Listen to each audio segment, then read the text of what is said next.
सर्वमङ्गलमाङ्गल्ये शिवे सर्वार्थसाधिके शरण्ये त्र्यम्बके गौरी नारायणी नमोस्तुते। जब दुनिया लगेगी बाट तब देखते रहिए द टॉकिंग आर्ट में आप सभी का स्वागत है मेरे दोस्त। आशा करता हूँ दुर्गति नाशिनी माँ दुर्गा की कृपा से आप सभी का परिवार कुशल मंगल हो।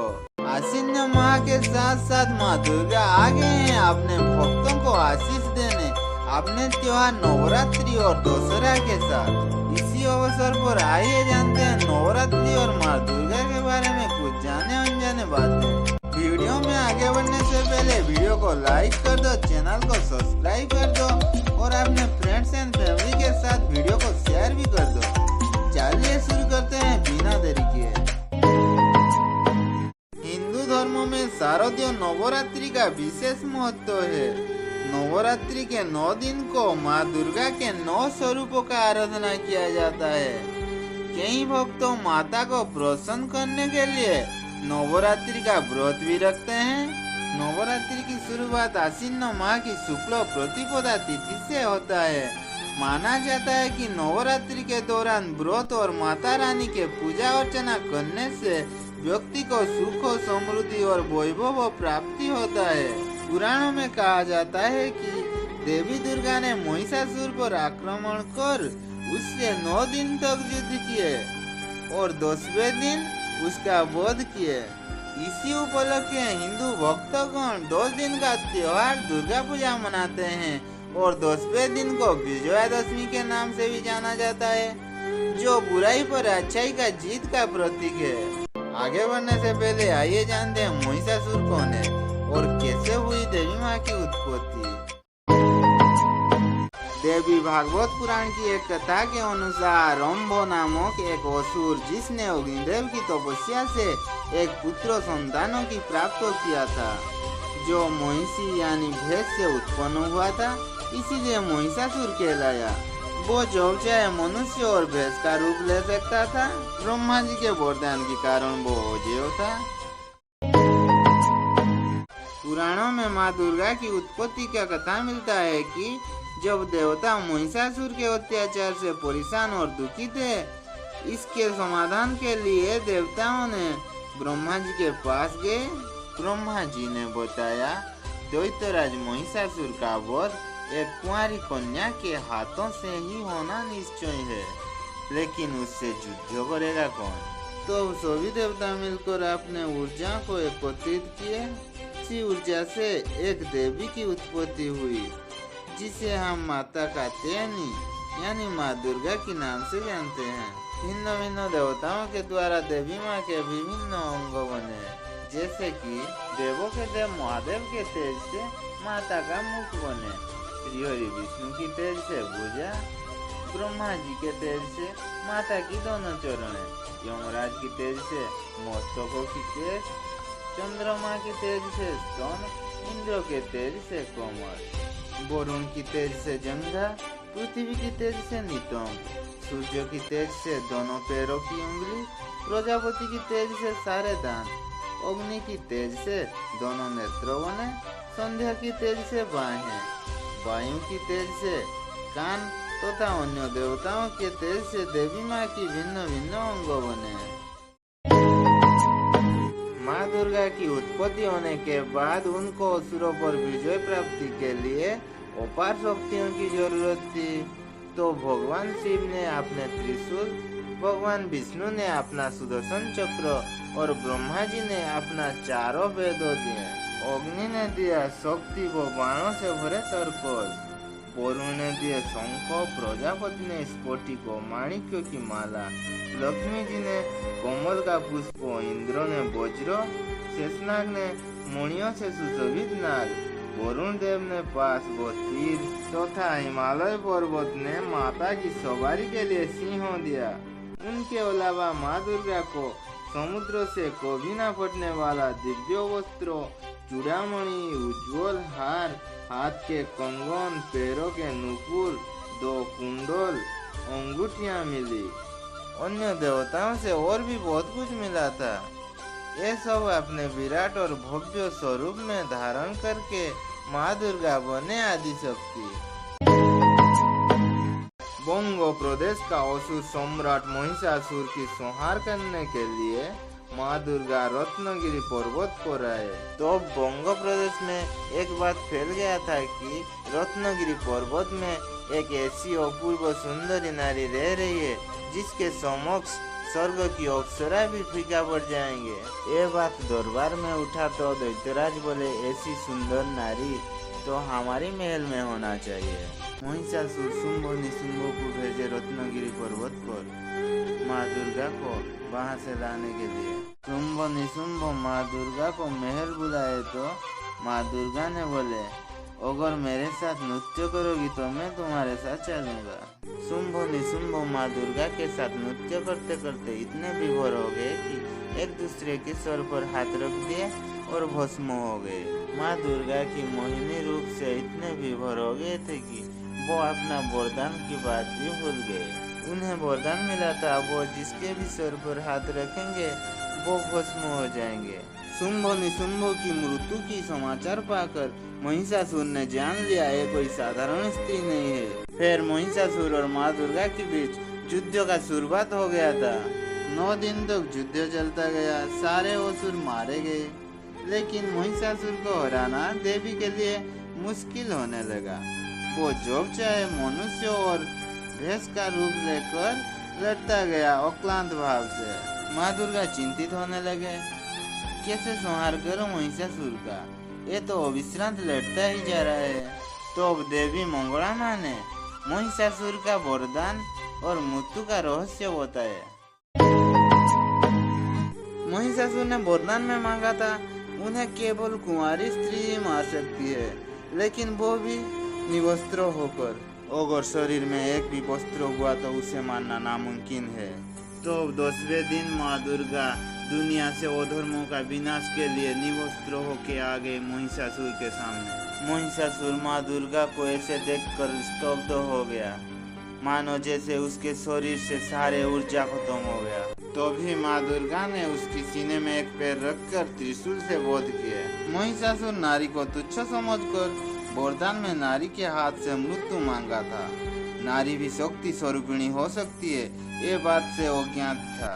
उसी दिन को विजयादशमी के नाम से भी जाना जाता है। एक बात और भी है, जो माँ दुर्गा ने महिषासुर का वध कर रहे थे तो महिषासुर ने माँ दुर्गा की शरण में आकर अपने भूल के लिए क्षमा याचना की। इसीलिए आज भी नवरात्रि और दशहरा में माँ दुर्गा के साथ साथ वो भी पूजा पाता है उनके पाँव के नीचे रहकर। इससे ये पता चलता है नारी को कभी भी तुच्छ और कमजोर समझने की गलती से भी गलती मत करना, क्योंकि इतिहास गवाह है जब जब नारी का अवमानना किया गया और उनकी आंखों से आंसू निकली है तब तब महायुद्ध और विनाश हुई है। क्योंकि नारी पृथ्वी माँ की तरह ममतामयी है और जरूरत पड़े तो माँ दुर्गा की तरह आदि शक्ति भी बन सकती है। एक बात हमेशा याद रखना, नारी को अपनी माँ की तरह सम्मान और बहन की तरह उसका रक्षा करना। महिषासुर और माँ दुर्गा की उत्पत्ति बारे में तो बहुत बातें हो गई। आइए जानते हैं नवरात्रि के बारे में। साल में 4 नवरात्रि है, जिसमें से चैत्र और शारदीय नवरात्रि का विशेष महत्व है। शारदीय नवरात्रि के बाद से त्योहार का सिलसिला शुरू हो जाता है। आइए जानते हैं शारदीय नवरात्रि का प्रभु श्री राम से जुड़ी कुछ कथा। मान्यता है कि शारदीय नवरात्रि की शुरुआत प्रभु श्री रामचंद्र के द्वारा हुआ था। भगवान राम जब माता सीता को रावण से आजाद करवाने के लिए युद्ध करने जा रहे थे तो उन्होंने रामेश्वर में समुद्र के किनारे शारदीय नवरात्रि के पूजा किए। 9 दिन तक माता आदिशक्ति की आराधना के बाद 10वें दिन श्री राम ने रावण का वध करके लंका पर विजय हासिल की। इसी कारण 9 दिन का नवरात्रि पूजा के बाद 10वें दिन को दशहरा मनाते हैं और रावण का दहन करते हैं, बुराई पर अच्छाई की जीत का प्रतीक मानकर। नवरात्रि का शुरुआत तो जान गए हैं, आइए जानते हैं नवरात्रि को कैसे मनाते हैं। नवरात्रि के 9 दिन माता रानी के 9 अलग अलग स्वरूपों का पूजा किया जाता है। आइए जानते हैं उन 9 स्वरूपों का नाम। माँ दुर्गा की प्रथम स्वरूपों का नाम माँ शैलपुत्री, द्वितीय माँ ब्रह्मचारिणी, तृतीय माँ चंद्रघंट, चतुर्थ माँ कुष्मांडा, पंचम माँ स्कंद माता, षष्ठ माँ कात्यायनी, सप्तम माँ कालरात्रि, अष्टम माँ महागौरी, नवम माँ सिद्धिदात्री। ये रही माता रानी की 9 स्वरूप। आइए जानते हैं कैसे रखते हैं नवरात्रि का व्रत। नवरात्रि के प्रथम कलश स्थापना या घट स्थापना से नवरात्रि का पर्व शुरू किया जाता है। ये सबसे महत्वपूर्ण अनुष्ठान है, प्रतिपदा तिथि पर ही किया जाता है। ऐसे में नवरात्रि के प्रथम दिन कलश स्थापना जरूर करें। जो लोग शारदीय नवरात्रि का व्रत रखते हैं उन्हें प्रतिपदा तिथि से लेकर दशमी तिथि तक अखंड ज्योति अवश्य जलाए। ऐसे करने से माँ दुर्गा प्रसन्न होते हैं और अपने भक्तों का हर मुराद पूरी करते हैं। साथ ही नवरात्रि के दौरान सुबह शाम माँ दुर्गा की पूजा और आरती करें और माँ दुर्गा को उनकी प्रिय वस्तुओं जैसे खीर, रसगुल्ले आदि भोग लगाएं। नवरात्रि में मुख्यतः माँ दुर्गा की पूजा अर्चना की जाती है। 9 दिन माता रानी के अलग अलग 9 अवतारों को समर्पित किया गया है। ऐसे में प्रत्येक दिन माँ के 9 स्वरूपों को लाल वस्त्र, श्रृंगार और लाल रंगों के पुष्प अर्पित करें। ऐसे करने से साधक को माँ दुर्गा की विशेष कृपा प्राप्त होता है।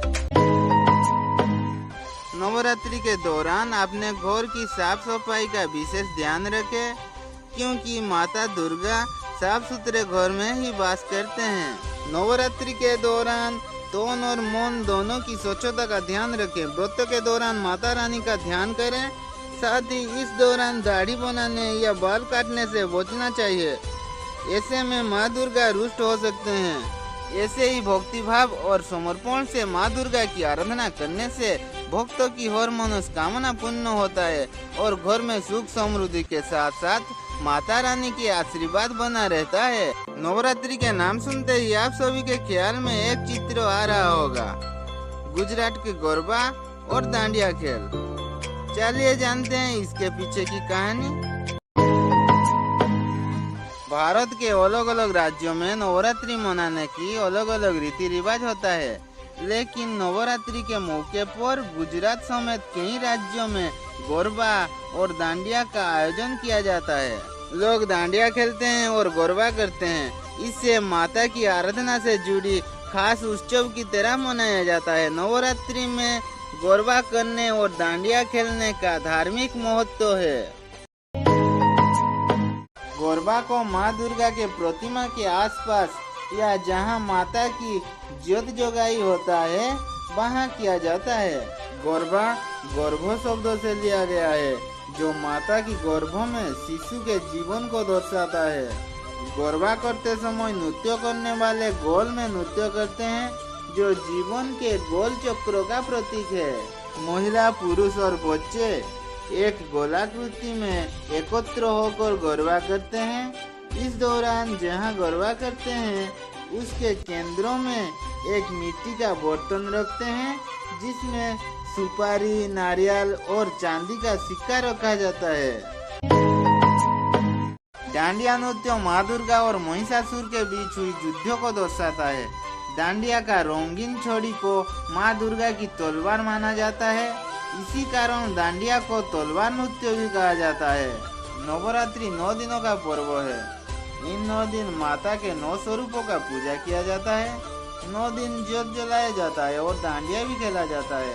और शाम भक्तों माँ के पूजा के लिए एकत्र होते हैं और डांडिया करते हैं। गुजरात में लगभग हर घर और गलियों में माँ दुर्गा की प्रतिमा के सामने डांडिया किया जाता है और माँ को प्रसन्न किया जाता है। वैसे तो डांडिया और गरबा 2 अलग तरह के नृत्य है, लेकिन दोनों का नाता माँ दुर्गा और नवरात्रि से जुड़ा है। हालांकि डांडिया और गरबा में एक विशेष अंतर है। गरबा माँ दुर्गा की आरती से पहले किया जाता है, जबकि डांडिया आरती के बाद खेला जाता है।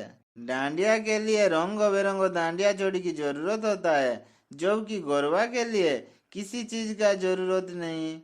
लोग अपने दोनों हथेलियों को जोड़कर ताली बजाते हुए ज्योत के आसपास नृत्य करते हैं। माँ दुर्गा और नवरात्रि के बारे में तो बहुत बात हो गया। वीडियो को और ज्यादा लंबा नहीं करते हैं। आशा करते हैं वीडियो से आप सभी को कुछ जानने को मिला होगा। प्लीज वीडियो को लाइक कर देना, बहुत मेहनत लगता है बनाने में। कमेंट में अपना राय भी देना और हमारे ट्रेडिशन और कल्चर को और तरफ फैलाने के लिए वीडियो को ज्यादा से ज्यादा शेयर भी कर देना। चैनल को अभी तक सब्सक्राइब नहीं किए, क्या कर रहे हो, कर दो ना। आशा करते हैं माँ दुर्गा आप सभी का परिवार में अपना आशीष बनाए रखे। हम लौटेंगे नई वीडियो के साथ, तब तक देखते रहिए द टॉकिंग आर्ट। जय माँ दुर्गा।